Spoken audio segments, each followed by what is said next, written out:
안녕하십니까. 하근수 목사입니다. 지구촌은 곳곳의 전쟁과 기후 문제로 지속적인 어려움을 겪고 있습니다. 난기류에 휘말린 한반도 상황과 국내 정치와 경제, 어느 것 하나 예외 없이 위기 관리가 필요한 때입니다. 이렇게 나라 안팎의 어려움을 겪을 때 가장 중요한 게 바로 종교계의 역할이 아닐까 싶습니다. 급변하는 시대에 올바른 영적 지도력이 더욱 필요해졌는데요. 이런 상황에서 시채널 방송이 새로운 영적 지도력을 발휘할 신임 총회장들을 모시고 한국교회 안팎의 현안들에 대해서 집중적으로 논의하는 특별 좌담 시간을 마련했습니다. 스튜디오에 신임 총회장님을 모셨는데요. 자, 우리 대한예수교 장로회 통합 김영열 총회장님 오셨습니다.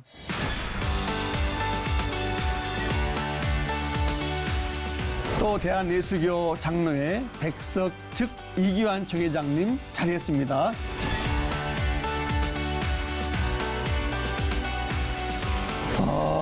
먼저 각 교단 총회장의 중책을 맡으셨는데 새로운 회기를 시작하잖아요. 소감 한 말씀씩 하시면서 같이 시작하시면 좋을 것 같습니다. 김 총회장님부터 말씀하실까요? 네, 총회장이라는 무거운 짐을 지고 나니까 교단에 대한 책임, 또 한국교회에 대한 책임, 나라와 민족에 대한 무거운 책임을 마음속에 느끼게 됩니다. 지금 한국 사회는 초갈등 사회에 들어갔고 그 영향이 교단에까지 흘러들어와서 교단마다 내부적으로는 많은 갈등이 쌓여져 있습니다. 저는 우리 교단을 잘 화합시켜서 그 화합된 것이 한국교회 전체로 흘러갈 수 있도록 우리 교단이 갈등을 넘어 화합하는 길을 잘 찾아야 되겠다, 이런 생각을 가지고 있고요.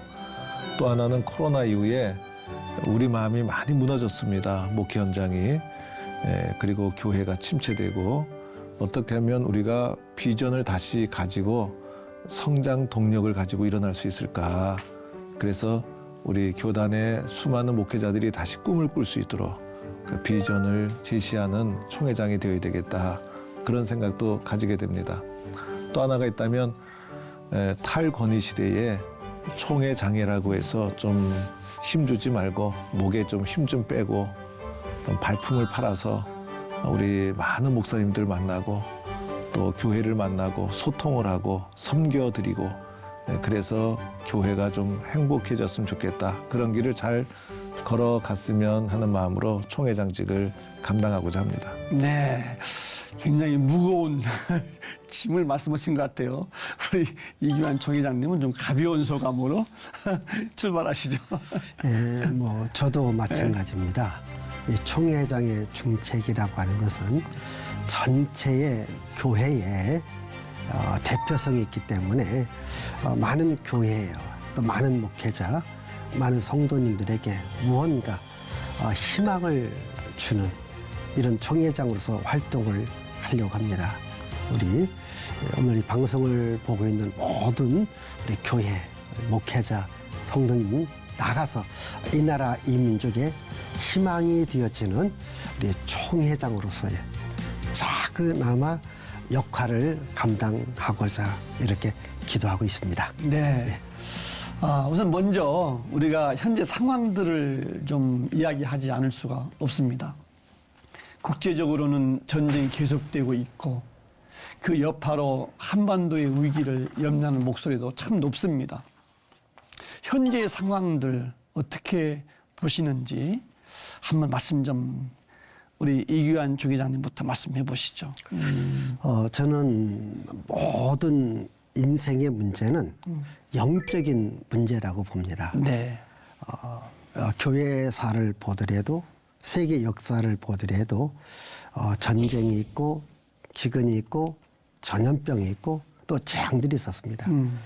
사실 이 문제는 인간의 문제이기 전에 영적인 문제, 다시 말하면 우리 인간들이 하나님을 떠났기 때문에 이런 문제가 있다고 생각합니다. 네. 그래서 근본적인 것은 우리 인간은 창조주가 되시고 전능자가 되시는 하나님께로 돌아와야 된다. 그래서 영혼이 잘 되면 범사가 잘 되고 강건한다. 이것은 성경의 영적 원리이기 때문에 우리 모든 교회가 모든 성도님들이 더욱더 이런 문제를 놓고 하나님께 기도한다면 모든 일이 좋아지지 않겠는가. 네. 이렇게 바라보고 있습니다. 아멘입니다. 예. 우리 김영걸 총회장님 어떻게 상황들을 좀 보시는지요? 미국 대선을 앞두고 우크라이나에 북한군이 파병되었다는 것을 저는 그냥 그저 관심 없이 저도 목회 현장이 바쁘니까 지켜보던 어느 날 북한 군인들이 전멸했다는 뭐 이런 소식을 들으면서 안타까운 마음이 들어왔습니다. 네. 이건 아닌데 그러면서 잘못하다가는 제3국에서 남과 북의 이 군사적인 충돌이나 갈등이 야기되면 이 오랫동안 진행되어 온 우크라이나의 전쟁이 잘못하다가는 세계 갈등으로 비화될 수도 있는 네. 위험 요소가 그 속에 있구나라는 생각이 들었어요. 그래서 너무나 안타깝고 이번에 미국의 트럼프 대통령이 당선이 되었는데 네. 세계 질서도 좀 바뀔 테니까 이때 좀 우리 교회도 또 요즘 좀 적십자사도 목소리가 너무 작아진 것 같아요. 민간에서 좀 북한의 압력을 넣는다 그래서 좀 파병하지 마소. 그다음에 우리도 평화를 함께 이루어가자는 좀 기도와 목소리와 그런 안타까운 마음이 내 속에 있어요. 그런 게 좀 있어야 되지 않겠는가. 그래서 좀 걱정하며 기도하고 있습니다. 네. 이번 총회에서 의논한 이슈들이 좀 있잖아요. 그것들을 한번 다시 점검했으면 좋겠습니다. 총회별로 교단별로 집중적으로 논의했던 사안들이 어떤 것인가? 저희는 뭐 교단이 좀 내부적인 고통을 좀 겪은 게 있었어요. 네. 그래서 내부 갈등을 좀 잘 치유하는 문제가 교단의 주요한 아픔이어가지고 다행히도 총회를 통해서 그 아픔이 좀 수습이 되고 또 회복의 길을 잘 찾아가고 도리어 교단 교회들이 아픔을 겪으면서 한국 교회와 교단에 대한 잃어버렸던 사랑을 되찾은 것 같아요. 그래서 도리어 더 화합하는 분위기가 되고 네. 더 아끼고 사랑하고 우리가 좀 희생해야 되겠다라는 마음이 솟아올라와서 참 감사한 마음을 가지고 있습니다. 그런데 그런 이슈와 흐름에 묻혀 있었지만은 소중한 결정을 몇 가지 했어요. 그 중에 하나가 이제 한국 사회에 다양화되면서 이주민 선교사들이 많이 왔습니다. 네, 이주민들이. 네, 그렇죠. 네. 예, 그래서 그 이주민들을 위한 선교를 우리는 이주민 선교사를 정식으로 이제 공식적으로 인정하는 그런 결정도 했고, 네, 아유. 그다음에 AI 시대가 도래해가지고 네, AI에 대한 그 어떤 윤리적인 선언도 이번에 좀 했습니다. 그래서 이런 것을 좀 더 좀 발전시켜서 다양하게 변화되는 시대에 한국 교회가 좀 응답할 수 있는 그런 길을 잘 찾아가려고 합니다. 김영걸 총회장님은 무엇보다 총회 안정을 최우선의 과제로 하셨다고 말씀하셨는데 총회 이후에 일정들을 어떻게 좀 소화하고 계신가요?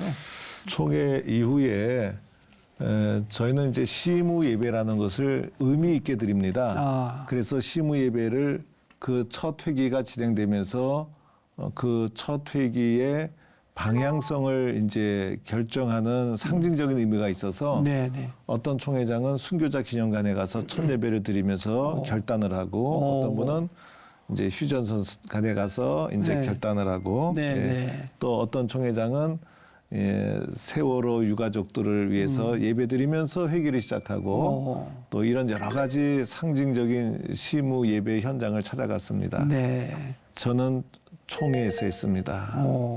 그래서 선교사들의 땀과 헌신이 담겨 있는 총회 이곳이 바뀌어야 된다. 그래서 총회에서 시무 예배를 많은 분들이 모인 가운데 시작을 했고요. 그다음에 첫 행성지로는 울릉도를 갔습니다. 아이고. 예, 울릉도에 네. 전체 임원이 갔는데 울릉도가 선교 100년을 넘어서 올해가 115주년입니다. 울릉도가요? 네. 네. 울릉도의 선교가 굉장히 일찍 됐습니다. 그러게요. 그리고 울릉도의 선교가 심어졌을 때 울릉도에서 가장 가난하고 가장 열악하고 정말 천민이라고 하는 그곳에서 복음이 전해지면서 교회가 세워지기 시작해서 네. 영남 지방에서는 가장 높은 복음화율 30% 정도가 복음화율이고 아, 그렇습니까? 예, 그런데 인구 대비 목회자를 가장 많이 배출해서 우리 교단에서도 울릉도 출신 목회자들이 많습니다. 예. 그런데 울릉도 자체가 작다 보니까 네네. 상대적으로 관심을 끌지 못했습니다. 예, 그래서 100주년 기념관도 세워졌고 또 여러 가지 어려움도 있고 그래서 찾아가서 기도하고 격려하고 울릉도에 있는 목회자들과 교회들을 다 신방하고 이렇게 돌아왔습니다. 네, 감사합니다. 우리 이규환 총회장님은 총회장 되신 이후로 뭐 각 노예들을 돌아보는 뭐 신방을 좀 하셨다고 그러세요. 예. 어떠셨어요? 우리 예수님께서 네. 이 땅에 오셔서 각 마을, 도시를 다니면서 복음을 전했습니다. 총회장으로서 저는 총회의 단일 목사로 생각합니다. 아, 담임 그래서 목사님. 네, 네. 총회 산하에 있는 노회, 교회를 제가 직접 현장을 찾아가서 현장의 모습도 보고 현장 목회자들도 만나보고 그리고 제가 지금 목회 40년이 넘거든요. 네. 그래서 40년 동안에 하나님께서 저에게 주신 많은 은혜가 있습니다.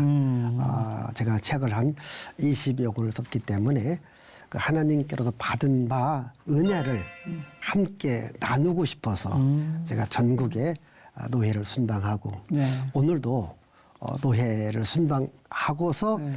이 자리에 왔습니다. 아이고. 예. 뭐 그런가 하면 또 교회 안팎의 반성경적인 행태들, 건강한 가정을 뭐 위협한다거나, 뭐 성경적 가치관에 반하는 뭐 문제 같은 것들, 물론 여기에는 이단도 포함이 됩니다만, 이러한 이슈에 대한 대응책도 각 교단별로 준비하는 것으로 알고 있습니다.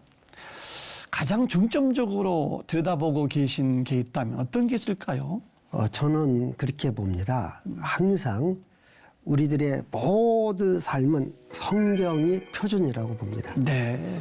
또 세상에서 만들어지는 모든 법도 하나님 말씀을 벗어나면 안 됩니다.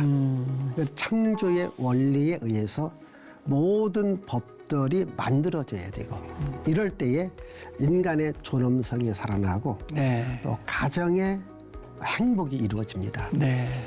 지금 우리 사회를 보면은 하나님께서 싫어하는 그리고 성경이 금하고 있는 이런 네. 그 많은 악법들 예를 들자면 뭐 동성애법이다, 포괄적 차별금지법이다. 이러한 법은 결국은 교회를 어렵게 만들고 인권을 파기시키고 가정을 무너뜨리고 네. 그리고 다음 세대들에게 악한 영향을 주기 때문에 이런 것들을 우리 교단 차원에서도 또 개교회적으로도 적극 막아야 된다. 그래서 더욱더 성경적 신앙 교육이 필요하다. 우리 교단이 중요하게 여기는 것이 개혁주의 생명신학. 그게 뭐냐? 네. 오직 성경에 들어가서 성경 안에 있는 예수의 생명으로 우리가 새로워져야 된다. 이런 운동을 네. 지금 하고 있습니다. 그렇군요. 예. 우리 통합청에서는 뭐 어떤 걸 좀 중점적으로 네. 저는 현재의 지금 상황이 문명의 대충돌 네. 그리고 포스트 모더니즘의 정말 깊은 속으로 우리가 들어와 있다. 이거는 어차피 세계 밀려오는 이 문명을 우리가 어떻게 성경적인 가치관을 가지고 막아낼 것인가.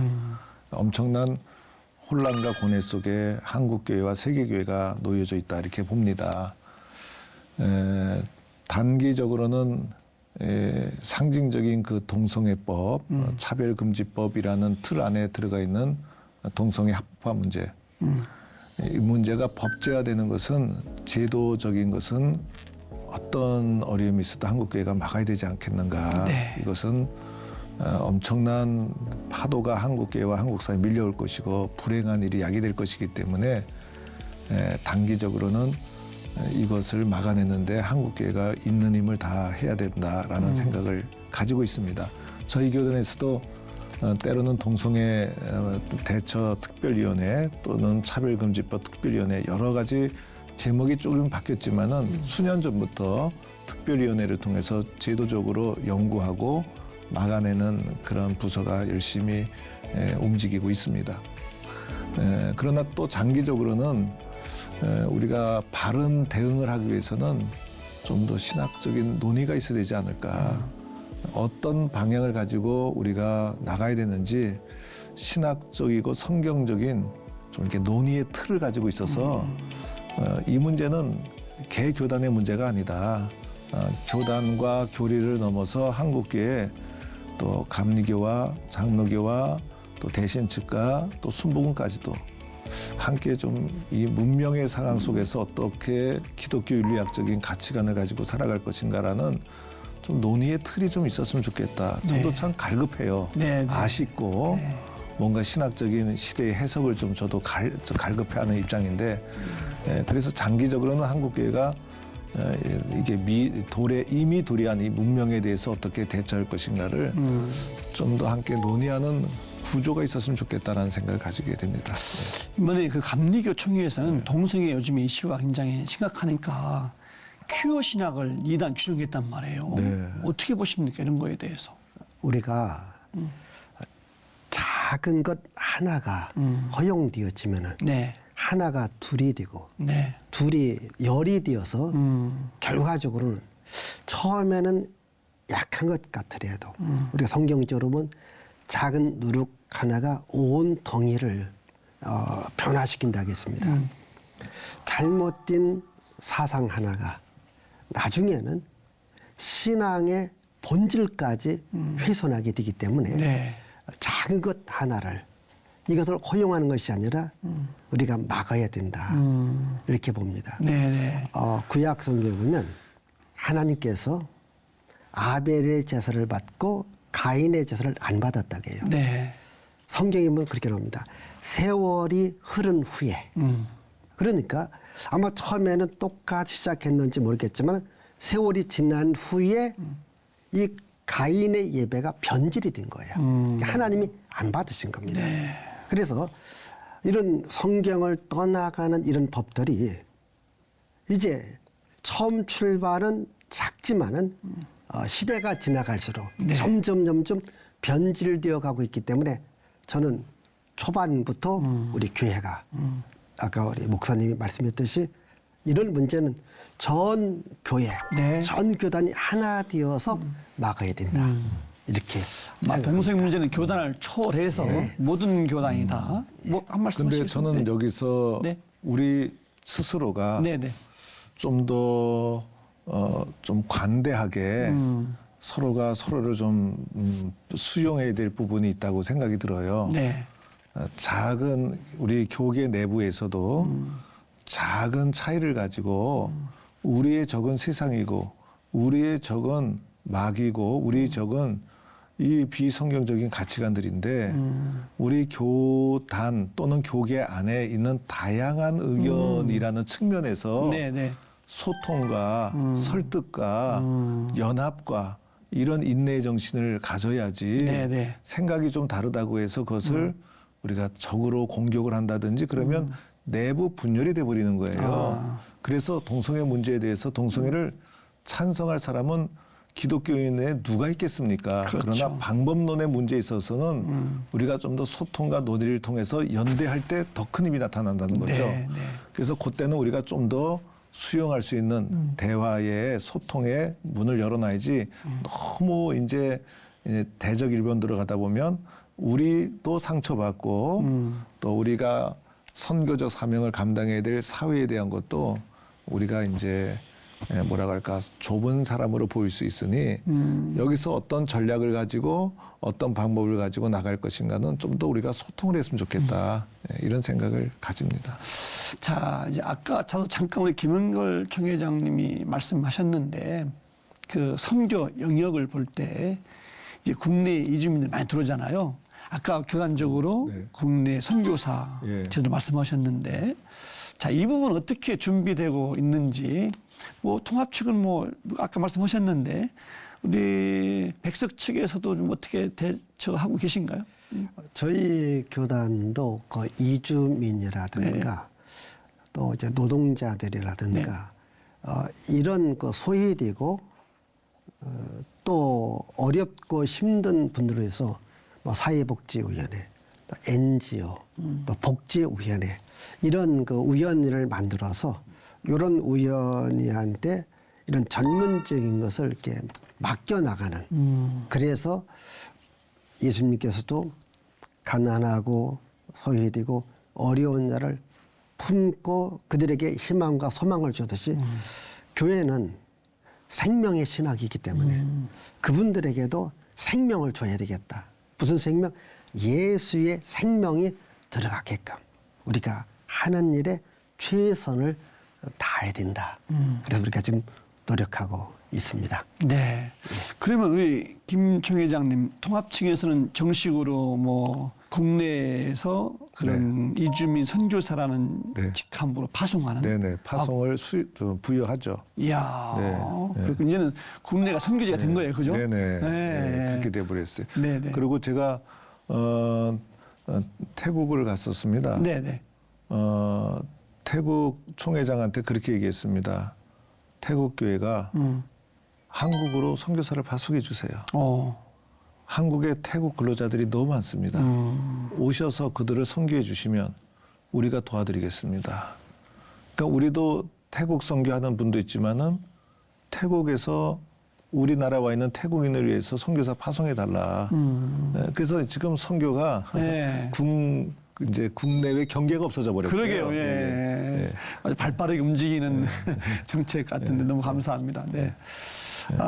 그나저나 코로나 시대가 지나가면서 우리가 온라인 예배가 과연 가능하냐 이런 이슈들 참 뜨거웠는데 그 논쟁이 이제는 한 챕터가 넘어가는 것이 아닌가 싶어요. 그야말로 새로운 시대를 어떻게 준비해야 하느냐 정말 중요한 그런 시점인 것 같습니다. 인공지능 시대에 대한 대처, 디지털 목회에 대한 가이드라인이 아마 총회 차원에서 활발하게 논의되고 있는 것 같다고 제가 생각이 돼요. 어떻습니까? 이런 문제에 대해서는? 우리 교단도 이제 정보통신위원회가 있습니다. 아, 그렇습니까? 그래서 이제 새로운 정보에 대해서 또 새로운 문화에 대해서 어떻게 우리가 대처해 나갈 것인가. 저는 목회자로서 그렇게 봅니다. 본질이라고 하는 것은 변함이 없습니다. 그러나 비본질적인 것은 다양성을 우리가 받아들여야 된다. 사실 지금 이 문화와 문명 속에서 지금 우리가 초창기 목회했던 때의 목회 방법하고 지금은 많이 차이가 있습니다. 지금은 이런 그 인공지능이다, 챕터다, 디지털이다, 컴퓨터시다, 또 유튜브다 이런 다양한 것을 어떻게 목회에 잘 접목을 시켜야 되는가 중요한데 저는 여기에서 근본적 본질은요.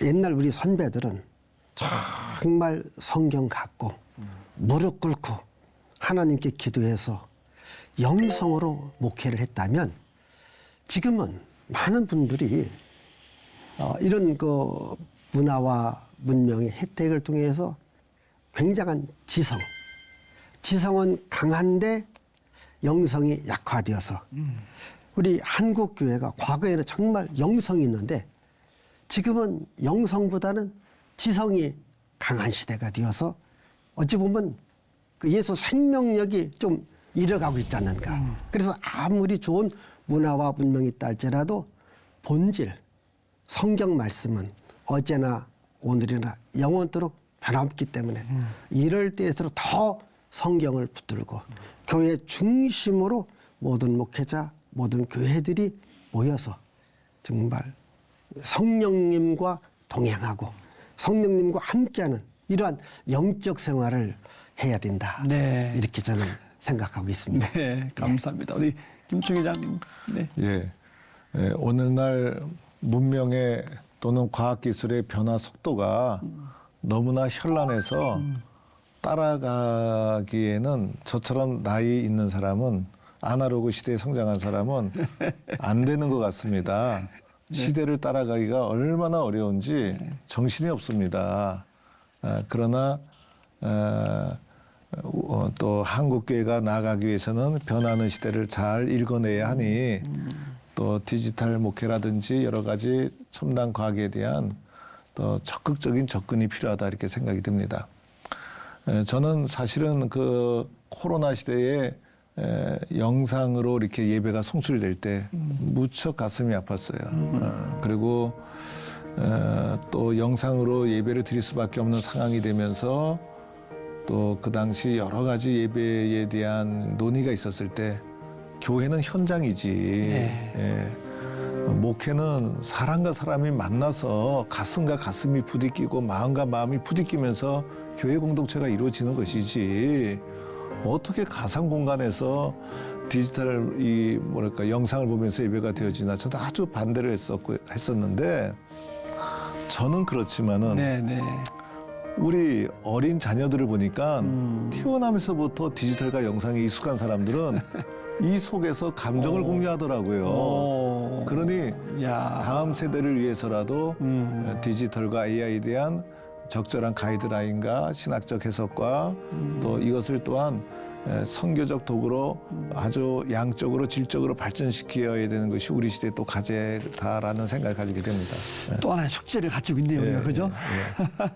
그런 면에서 C 채널이 발전해야 됩니다. 이렇게 하는 이유가 벌써 발전되는 거니까요. 모여서 같이 이야기하고 고민도 해보고. 오늘 두 분 뭐 귀한 일정 쓰고 있어서 너무 감사한데요. 또 그런 거 하면은 이제 위기 관리가 필요해진 한반도의 상황에 한국교회도 더 많은 기도가 필요해졌는데 복음적인 통일을 갈망하는 한국교회가 이 시대를 어떻게 바라봐야 할지 조금 어려운 말씀 같이 모르겠는데 한번 의견 좀 주시죠. 저는 늘 그렇게 생각합니다. 역사의 흥망성쇠를 주관하는 분은 하나님이시다. 그래서 역사의 흥망성쇠뿐만 아니라 인간의 생사화복도 주관하시는 분은 하나님입니다.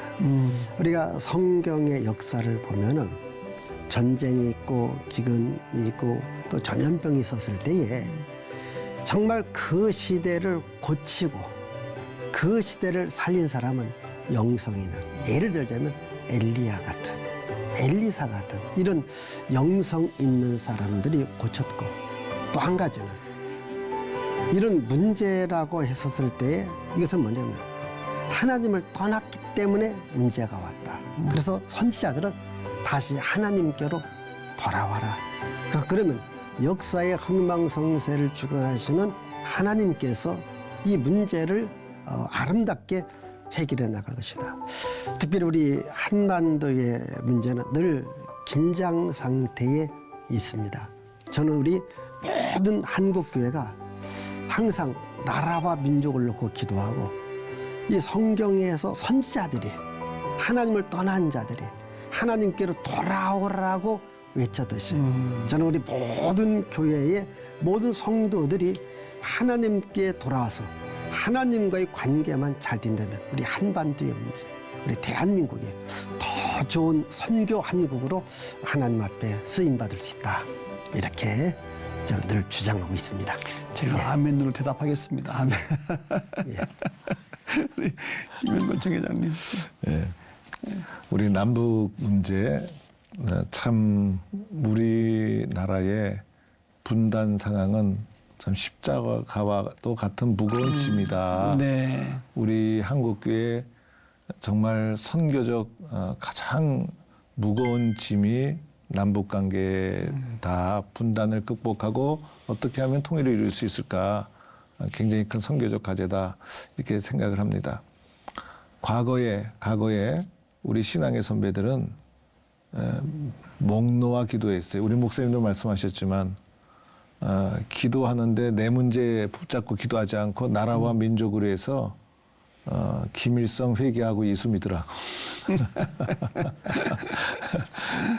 울면서 네, 기도했어요. 울면서. 정말 그랬죠. 네. 예, 울면서 기도했어요. 그 기도가 죽었어요, 지금. 그러니까 남북 관계라든지 통일 문제라든지 모든 문제는 한국 교회가 기도하면서 시작해야 된다. 기도가 살아야 된다. 그리고 기도 위에서 우리가 이 문제를 기여할 수 있는 부분이 뭘까? 십자가의 마음으로 사랑의 교류를 하는 겁니다. 왔다 갔다 하면 벽이 무너지지 않겠습니까? 그러나 이것이 우리가 수없이 했지만은 좌절을 겪고 정권이 바뀔 때마다 또 주변 정세가 바뀔 때마다 닫히고 열리고 반복을 했지만은 우리가 할 수 있는 방법이 뭐가 있겠습니까? 사랑의 민간 교류를 통해서 서로가 가지고 있는 이질적인 벽이 자꾸 허물어지다 보면 하나님께서 분명히 언젠가는 역사해 주실 거예요. 우리는 그저 열심히 하나님께서 맡기신 선교적 사명을 가지고 그 길 가고 또 하나님께서 때가 되면 또 좋은 열매를 이 나라 이 민족에게 주시지 않을까 생각을 합니다. 네. 우선 그 7, 80년대에 뜨거웠던 기도 운동이 참 그립다. 그 말씀 갖고 예, 사랑의 교류가 계속 이어지면 참 좋겠다는 말씀 같으세요. 자, 이제 조금 다른 이야기로 한번 좀 넘어가 보죠. 2025년이면 한반도에 복음이 전해진 지 140년이 되는 해잖아요. 네. 예, 이를 위해서 한국교회 차원에서 여러 가지 준비도 하고 있는 걸로 제가 알고 있는데 우리 조 기자님들은 어떻게 생각을 하고 준비하고들 계신지 모르겠습니다.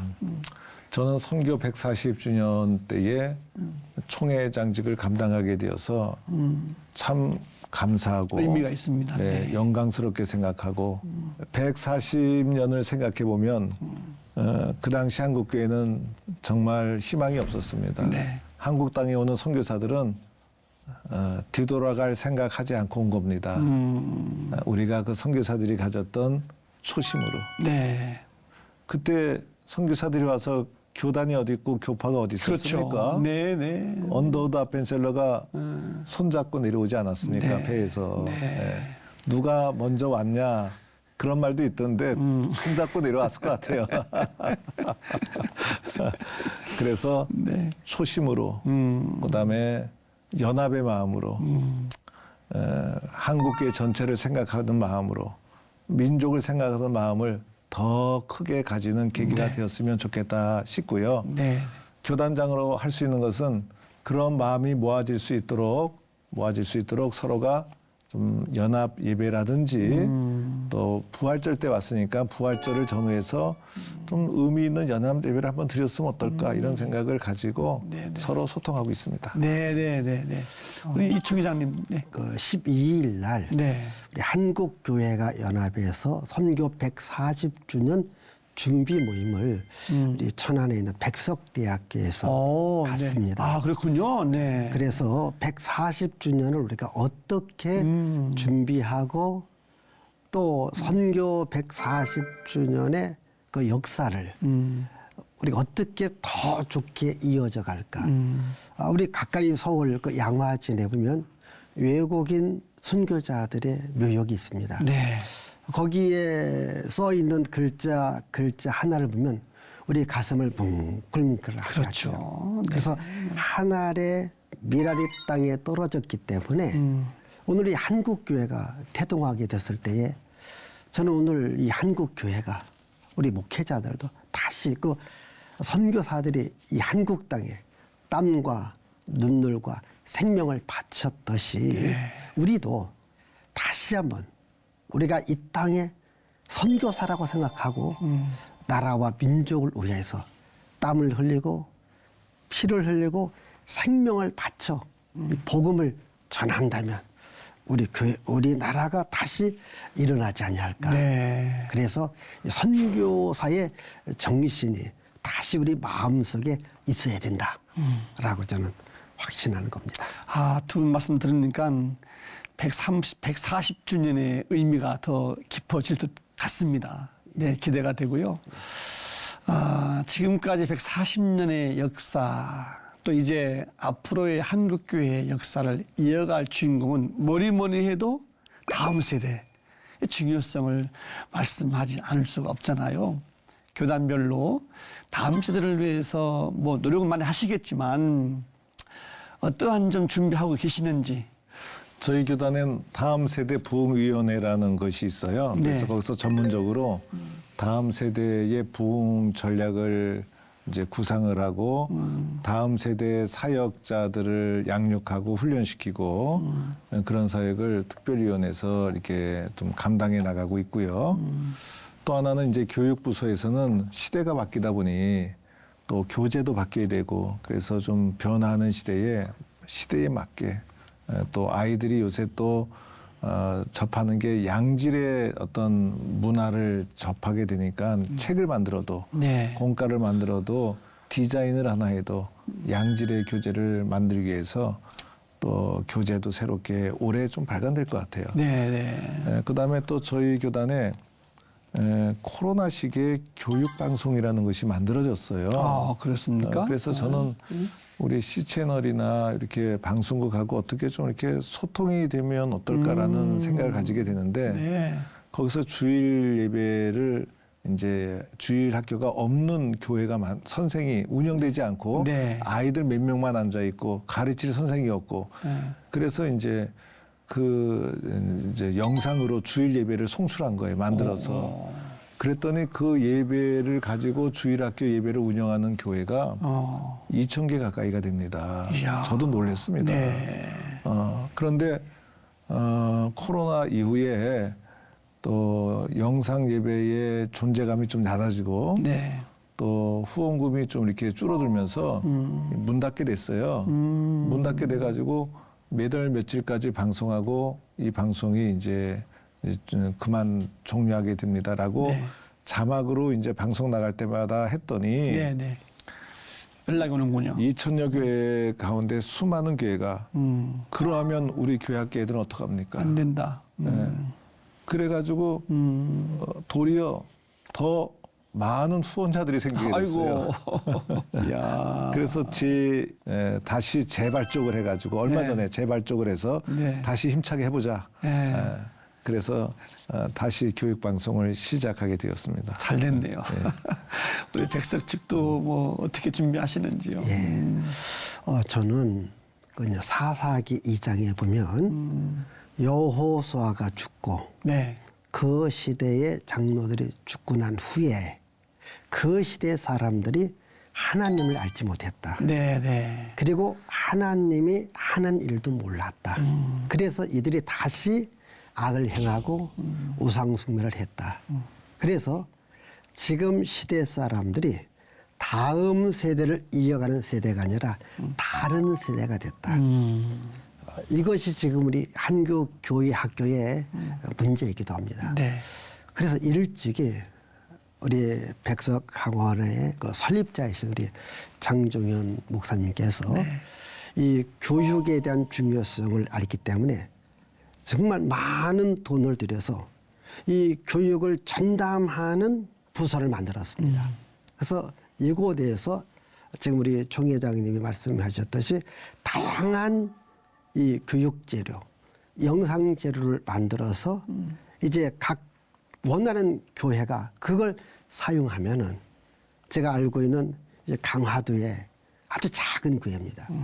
그 프로그램을 그대로 사용하니까 아이들이 너무 좋아하는 거예요. 그래서 교회가 부흥되고 아이들도 부흥되는 것을 지금 현재 진행 중에 있기 때문에 네. 우리 모든 교단, 모든 교회가 다음 세대를 위해서 이 교육에 정말 많이 투자하고 또 많이 관심을 갖고 많이 기도해야 된다. 네. 이렇게 저는 말하고 싶습니다. 아, 뭐 희망이 보입니다. 어려워도. 네. 지금 참 정말 어려운 시대인데 기독교 학교들이 제대로 그 기능을 할 수 없는 법이 또 생기고요. 그죠? 네. 또 여러모로 신앙교육이 약해질 수밖에 없는 상황인데요.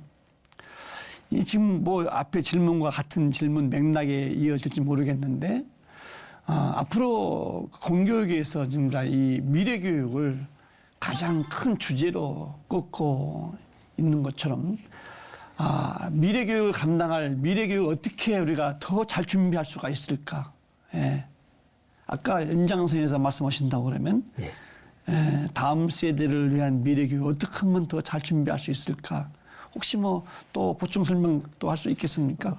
저는 그 유다 사람들이라는 네. 책을 썼습니다. 오, 네. 그래서 그 유다인들의 이야기, 오늘 그 유태인들의 정신이 살아있는 것은 이 유태인들은요, 어렸을 때부터 철저하게 율법을 갖고 교육을 시킵니다. 신앙교육. 예. 네. 그래서 그 많은 유태인들이 유태인을 이끌어가는 게 아니라 교육을 받았던 철저한 율법 교육을 받았던 이 사람들이 시대가 바뀌고 환경이 바뀌고 문화가 바뀌고 어떤 것이 바뀐다 할지라도 교육의 근본은 바뀌지 않습니다. 네. 저는 그렇게 봅니다. 네. 네.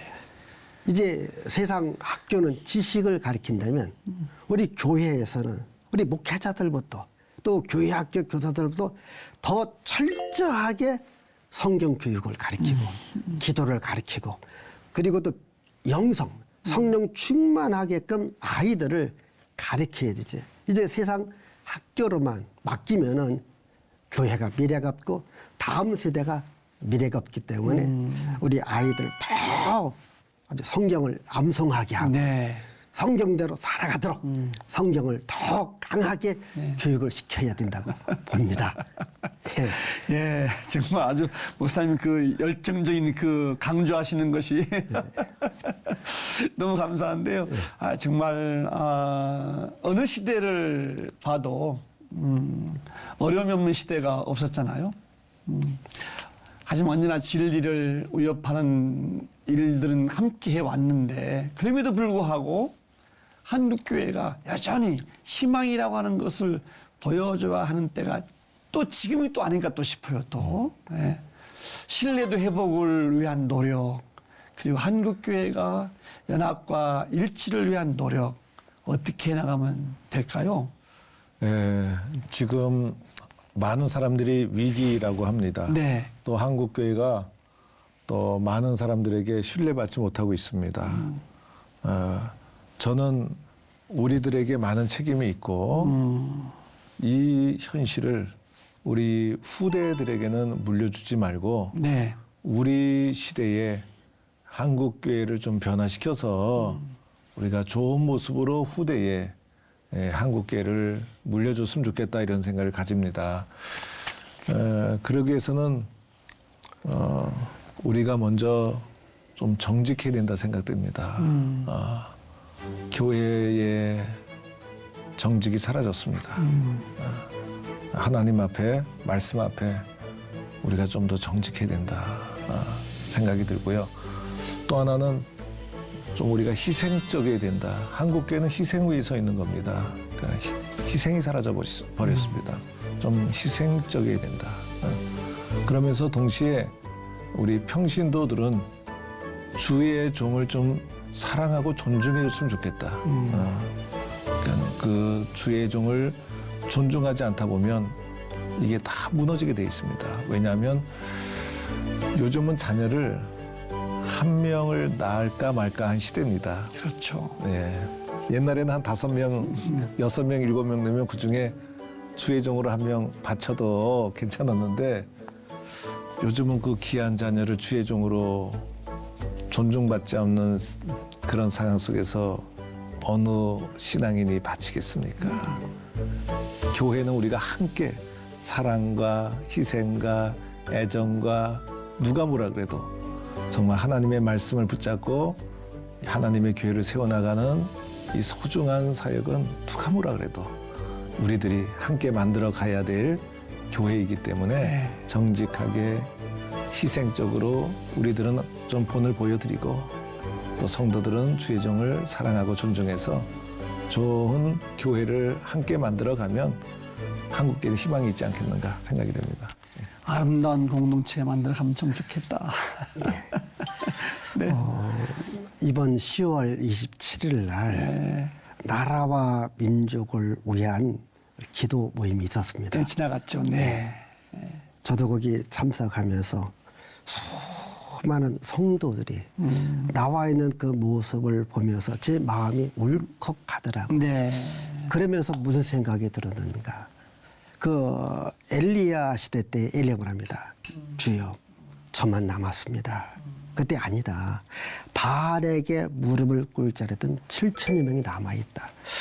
저는 그래도 우리 대한민국의 희망은 교회에 있고 정말 이름 없이 빛도 없이 하나님께 기도하는 성도들에게 있다고 봅니다. 그래서 우리 목회자들이 더 나라와 민족을 기도하고 우리 성도들도 나라와 민족을 놓고 그리고 우리 다음 세대의 자녀들이 더 성경 중심으로 살아가게끔. 왜냐하면 지금 이 세상의 문화가 우리 교회를 침투하고 있고 많은 사람들을 세상 문화 속에 끌어들여가고 있었을 때에 교회는 철저한 신앙, 쉽게 말하면 인본주의가 아니라 신본주의로 나가게 한다면 그래도 지금 이 대한민국의 수많은 그리스도인들이 나라와 민족을 꼭 기도하기 때문에 네. 저는 교회가 이 민족의 희망이다. 그래서 교회를 더 영적인 교회로 우리 모두가 다 만들어 가면 희망이 있습니다. 네. 예. 감사합니다. 이제 마무리할 때가 다 된 것 같아요. 2025년도 우리 각 교단의 계획을 이렇게 나눠주시면서 이 시간 이제 인사하실 텐데 뭐 좋은 뭐 덕담이랄까 한 말씀씩 이렇게 하시면서 마무리 좀 지으시죠. 예, 저희 교단은 매 회기마다 피오가 있습니다. 올해 피오는 성령의 능력으로 부흥하는 교회 이렇게 정했습니다. 그래서 우리 모든 성도들이 성령 충만해서 초대교회처럼 또는 한국교회 초기처럼 우리 한국교회 70년대, 80년대처럼 성령 충만해서 부흥을 꿈꾸고 또 함께 부흥을 이루어가는 또 일어나는 교회, 일어나는 성도 그렇게 되었으면 좋겠습니다. 네. 한 말씀 해주시죠. 저희 교단은 백석의 생명 오직 예수. 저는 그렇게 봅니다. 인생의 모든 문제에 대한 답은 예수님에게 있다. 성경에 있다. 그래서 2025년 시작하는 1월 달에 우리 교회의 목회자들이 천원 백석대에서 영성대회로 우리 출발하려고 합니다. 네. 그리고 지금도 매월 목요일 날 우리 총회관에서 기도회를 합니다. 네, 총회관이 기도로 뜨거워져야 교회들이 그런 영향력이 있기 때문입니다. 네. 그래서 더 우리 모든 성도들이 예수 생명을 붙들고 나가면 예수 생명 안에 모든 문제가 해결되리라 믿습니다. 네. 오직 예수 생명. 이런 말 있잖아요. 난세가 영웅을 만든다. 이런 말씀 있잖아요. 예. 에스더에서 보면 이때를 위함이 아닌가. 예. 아마 두 분 총회장님이 이때를 위해서 하나님이 세우신 게 아닌가 싶어요. 아멘. 아멘. 멋지게 기대하면서요. 네. 시채널 방송이 마련한 특집 좌담 교단장에게 듣는다. 오늘 나눈 내용을 우리 두 분의 신임 총회장님들의 임기 동안 잘 이루어지시기를 또 바랍니다. 더불어 한국교회가 다시금 음부의 권세가 이기지 못하는 교회로 든든히 세워지는 원년이 되기를 또 기도합니다. 아멘. 오늘 특집 좌담으로 함께해 주신 김영걸 총회장님, 이기환 총회장님 두 분께 감사드리고 또 시청해 주신 여러분들께 감사드립니다. 고맙습니다. 감사합니다. 감사합니다. 감사합니다. 감사합니다. 수고하셨습니다.